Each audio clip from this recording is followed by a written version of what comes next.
ఢిల్లీలో కేంద్ర మంత్రివర్గంలో ప్రక్షాళన దిశగా ఇప్పుడు అడుగులు పడుతూ ఉన్నాయి. మంత్రివర్గ ప్రక్షాళన గనక జరిగితే ఇప్పుడు తెలుగుదేశం పార్టీకి మరో కీలక పదవి దక్కడం ఖాయం అనేటువంటి వాదనలు తెర మీదకి వచ్చాయి.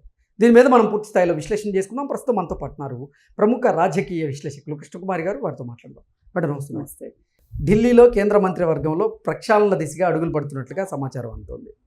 నిజంగా మంత్రివర్గ ప్రక్షాళన గనక జరిగితే తెలుగుదేశం పార్టీకి మరో కీలక పదవి దక్కబోతుందనేటువంటి ప్రచారం జరుగుతోంది. దీని మీద మీ విశ్లేషణ ఏంటి మేడం? ఇప్పుడు ఇంతకుముందు కూడా మనకి కేంద్రంలో కొన్ని మంత్రి పదవులు దక్కినాయి.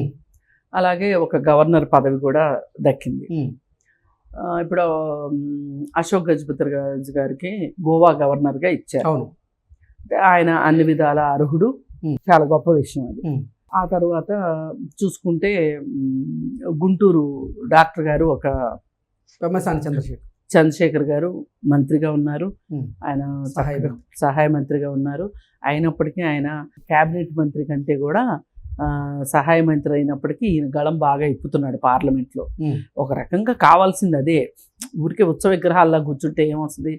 దాంతో పాటుగా కేంద్ర విమానయాన శాఖ మంత్రి రామ్మోహన్ నాయుడు ఉన్నారు. రామ్మోహన్ నాయుడు కూడా ఎక్కడ ఏం జరిగినా కానీ ఒక రకంగా బాగా ఫాస్ట్గా రియాక్ట్ అవటం కావచ్చు, ఏదైనా కానీ. మొన్న మధ్య ఒక విమానయాన సంస్థ సడన్గా ఇండిగో సంక్షోభం అప్పుడు కూడా రాత్రింబగళ్ళు అక్కడ కూర్చొని వాళ్ళతో సంప్రదించారు. చాలా బాగా సాల్వ్ చేశారు. ఇష్యూ సాల్వ్ అయ్యే లోపు ప్రత్యామ్నాయ ఏర్పాట్లు కూడా బాగా చేసేటట్లుగా ఆయన చేశారు, చర్యలు తీసుకున్నారు. కాకపోతే ఒక విమాన ప్రమాదం అప్పుడు మట్టుకు ఎవరో ఏం చేశారు అంటే, ఆయన అక్కడికి వెళ్ళిన దాన్ని, అది ఆ ప్రమాదం అంటే ఒక బాధాకరమైన విషయం. ఆ టైంలో బ్యాక్గ్రౌండ్ మ్యూజిక్ పెట్టి ఒక వీడియో రిలీజ్ చేశారు. చేస్తే ఆయనే చేయించుకున్నాడు ఆయన పిఆర్ టీం తోటి అనే మాట కూడా వచ్చింది. కానీ ఆయన పిఆర్ టీం చేయలేదు, ఎవరో చేసి పెడితే ఆయన పిఆర్ టీం ఆయన మీదకి వెళ్ళింది. అయినప్పటికీ కూడా ఆయన అసలు ఆ విషయం గురించి పెద్దగా పట్టించుకోలే, పని మీదే శ్రద్ధ పెట్టాడు తప్పితే. ఏదైనా కానీ ఒక రకంగా ఎర్రవనాయుడు గారు ఏ మాట కామాట ఆంధ్ర అని ఢిల్లీలో ఒక రకంగా ఒక స్థాయి, ఒక స్థానం ఉండేలాగా చేశారు ఎర్రవనాయుడు గారు. తెలుగుదేశం పార్టీలో ఉన్నప్పుడు, ఆయన ఎంపీగా ఉన్నప్పుడు ఎంతోమంది అసలు ఎవరైనా సరే ఆంధ్ర ప్రాంతం నుంచి వెళ్ళారు అంటే చాలు ఆయన దగ్గర ఉంచుకోవటం కానీ, ఆయన క్వార్టర్లో వాళ్ళకి ఏదైనా సమస్య వస్తే పనిచేయటం కానీ, ఏ మాట కామాట 24 గంటలు జనాల్లో బతికిన వ్యక్తి. కానీ ఆయన్ని చూసి రామ్మోహన్ నాయుడు కూడా ఏ మాట కామాట బాగా షైన్ అయ్యాడు. పైగా ఇంకొకటి ఏంటంటే, ఈ కాలం లీడర్స్కి ఆయన పాతరం నాయకుడు. పాతరం నాయకులకి కొత్త తరం నాయకులకి తేడా ఉంటుంది. ఇప్పుడు ఒక రకంగా యంగ్ బ్లడ్ తక్కువే ఉంది మన భారత రాజకీయాల్లో. అయితే చక్కగా చేస్తున్నారు.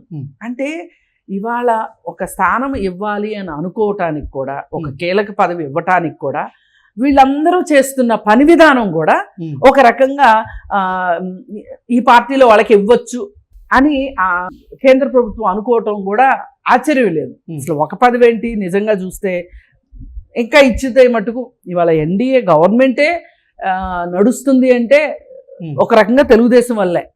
అందరూ చెప్తారు ఇదే మాట. చంద్రబాబు నాయుడు గారు కానీ ఎన్డీఏ కూటమిలో చేరకపోతే మోడీ పదవి కూడా ప్రశ్నార్థకమే అని చెప్పి మనం కూడా డిబేట్లు చేసాం అప్పట్లో, ఎలక్షన్స్ అప్పుడు. అందుకని వాళ్ళు ఆంధ్రప్రదేశ్కి చాలా రుణపడి ఉన్నట్టు లెక్క ఢిల్లీ పీఠం. అందుకని చెప్పి ఆంధ్రప్రదేశ్ నుంచి, తెలుగుదేశం పార్టీ నుంచి ఒక పదవి కాదు ఇంకొక పదవి ఇచ్చినా పర్వాలేదు, లేదు ఇంకొక గవర్నర్ పదవి ఇచ్చినా కానీ నష్టమేమీ లేదు, ఇవ్వచ్చు. ఒకవేళ గవర్నర్ పదవే కనుక ఇచ్చారు అంటే కనుక యనమల రామకృష్ణుడు కానీ కేఈ కృష్ణమూర్తి కానీ అని అనుకుంటున్నారు. కాకపోతే కేఈ కృష్ణమూర్తి గారు వయసు ప్రభావం వల్ల కావచ్చు, ఏమన్నా కావచ్చు, ఆయన ఈ మధ్య కాస్త రాజకీయాల్లో కాస్త తక్కువగానే ఉంటున్నారు. యనమల రామకృష్ణ గారు కూడా ఏ మాట కామాట పెద్ద వయసు అయిపోయింది ఆయనకు కూడా. ఆయన ఫ్యామిలీ నుంచి కూడా ఒక ఇద్దరు ఏమో ఇప్పుడు ఉన్నారు. యనమల దివ్య ఆవిడ ఎమ్మెల్యేగా ఉన్నారు. వాళ్ళ అబ్బాయి కూడా ఏదో ఒక పదవిలోనే ఉన్నారు. కాబట్టి ఇంకా తెలుగుదేశం పార్టీ కోసం అహర్నిశలు కష్టపడి ఏ పదవి లేకుండా ఉన్నవాళ్ళు చాలామంది ఉన్నారు. అట్లాంటి వాళ్ళని చూసి ఒక మంచి నాయకుడిని చూసి ఇస్తే గనక చాలా మంచి విషయం. ఆ మాత్రం ఎక్స్పెక్టేషన్ నేను మళ్ళీ మళ్ళీ చెప్తున్నాను. ఆంధ్రప్రదేశ్కి ఎప్పుడూ కూడా, ఇవాళే కాదు, ఈ దేశం పుట్టిన దగ్గర నుంచి స్వాతంత్ర పోరాటం అప్పటి నుంచి కూడా దక్షిణాదికి ఒక గుర్తింపు ఉంది. మన కంట్రిబ్యూషను చాలా ఎక్కువ. ఆంధ్రప్రదేశ్ మరీ ముఖ్యంగా స్వాతంత్ర పోరాటంలో అప్పట్లో ఇప్పుడున్న తెలంగాణ ప్రాంతము అంత చదువు సంధ్యల్లో కావచ్చు, లేకపోతే కల్చరల్గా కావచ్చు, ఇక్కడ కొంచెం వెనకబడి ఉండేది. స్వాతంత్ర పోరాటం కూడా పెద్దగా లేనట్టే ఇక్కడ ఈ ప్రాంతంలో. స్వాతంత్ర పోరాటం మొత్తం ఆంధ్ర ప్రాంతమే ఒక రకంగా. అలా ఆంధ్రప్రదేశ్కి చాలా గుర్తింపు ఉండేది. ఆ గుర్తింపు పైగా దేశమంతా ఒకలాగా ఉన్నప్పుడు ఆంధ్రప్రదేశ్ ఒకలాగా ఉండేది. ఆంధ్రప్రదేశ్ ఒకలాగా ఉంటే దేశం ఒకలాగా ఉండేది. నేను చెప్పొచ్చేది ఏంటంటే, ఒక దిక్సూచిలా ఉంటుంది ఆంధ్రప్రదేశ్ నుంచి వెళ్ళే నాయకులు కూడా మంచి నాయకులు ఉంటారు. కాకపోతే మనకు ఉన్న ఒకటే లోపం ఏంటంటే, ఆంధ్ర వాళ్ళకి హిందీ విషయంలో కొంచెం ఇబ్బందికరమైన పరిస్థితి ఉంటుంది. కానీ ఇప్పుడు వాళ్ళు దాన్ని కూడా అధిగమించేసేసి అవసరమైతే ఇంగ్లీష్లో మాట్లాడుతున్నారు. హిందీ కాకపోతే ఇంగ్లీష్లో మాట్లాడుతున్నారు. ఇప్పుడు రామ్మోహన్ నాయుడు ఉన్నాడు, హిందీ అనర్గళంగా మాట్లాడతాడు. అసలు హిందీ వాళ్ళు కూడా అంత మాట్లాడలేరు. హిందీ మాట్లాడతాడు, ఇంగ్లీష్ మాట్లాడతాడు, తెలుగు మాట్లాడతాడు. ఢిల్లీలో చదువుకున్నాడు, మంచి విద్యావంతుడు. నాకు ఎందుకంటే చాలా ముచ్చటగా అనిపిస్తుంది. చిన్న కుర్రోడైనా వాళ్ళ నాన్న పేరు నిలబెడుతున్నాడు. పార్టీయే ముందు తర్వాత నేను అన్నట్లుంటాడు రామ్మోహన్ నాయుడు. అట్లాంటి నాయకుల్ని చూసి ఒక యువకుడికి పదవిస్తే బాగుంటుంది. చంద్రబాబు నాయుడు గారు సెలెక్ట్ చేసేటప్పుడు కూడా ఇవాళ యువత ఎక్కువ రాజకీయాల్లోకి రావాల్సిన అవసరం ఉంది. అందుకని చెప్పి ఒక యువ నాయకుడిని సెలెక్ట్ చేసి కేంద్రానికి పంపిస్తే బాగుంటుంది అనేది నా. అంటే తెలుగుదేశం పార్టీకి ఇప్పుడు 2 కీలక పదవులు దక్కబోతున్నట్లుగా, అందులో ఒకటేమో కేంద్ర మంత్రివర్గంలో ఎవరికైనా ఒకటి స్థానం దక్కేలాగా, ఇంకొకరికి గవర్నర్ పదవి దక్కేలాగా కొన్ని వార్తలు వస్తూ ఉన్నాయి. దీని మీద మీ విశ్లేషణ ఏంటి? అవును, నేను అదే అంటున్నా. గవర్నర్ పదవికి జనరల్గా పెద్దవాళ్ళని తీసుకుంటారు. యనమల రామకృష్ణుడు కానీ, కేఈ కృష్ణమూర్తి కానీ అని పేరు వచ్చింది బయటికి. కానీ కేఈ కృష్ణమూర్తి గారు ఎట్లాగో ఆయన అంత ఇప్పుడు ప్రస్తుతం అసలు రాజకీయాల్లో లేరు. ఆయన అనారోగ్య సమస్యలతోటి ఆయన కాస్త ఇంటికే పరిమితం అయినట్లు ఉంటున్నారు. కాబట్టి ఆయన్ని మనం లెక్క పెట్టుకోవడానికి అవసరం లేదు. యనమల రామకృష్ణుడు గారు అంటారా, ఆయన పార్టీ పుట్టిన దగ్గర నుంచి, ఆయన తెలుగుదేశం పార్టీలో చేరినప్పటి నుంచి ఏదో ఒక పదవిలో ఉంటూనే ఉన్నారు.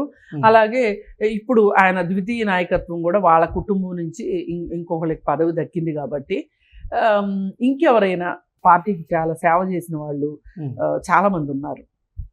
కొంతమంది ఏంటంటే పాపం వాళ్ళు ప్రొజెక్ట్ చేసుకోవటం రాకను, ఏదో ఒక కారణాల చేత చాలా కృషి చేసిన వాళ్ళు కూడా వెనకబడిపోయి ఉంటారు. అట్లాంటి వాళ్ళని ఎవరినైనా వెతికి తీసి గవర్నర్ పదవి ఇవ్వటం అనేది ఒక రకంగా వాళ్ళకి చాలా గౌరవాన్ని ఇచ్చినట్లు అవుతుంది పార్టీ తరఫు నుంచి. అలాగే కేంద్ర మంత్రివర్గంలో అంటే మటుకు యువ నాయకత్వానికి ఆయన సెలెక్ట్ చేస్తే బాగుంటుందని నా ఉద్దేశం. Okay madam, thank you so much.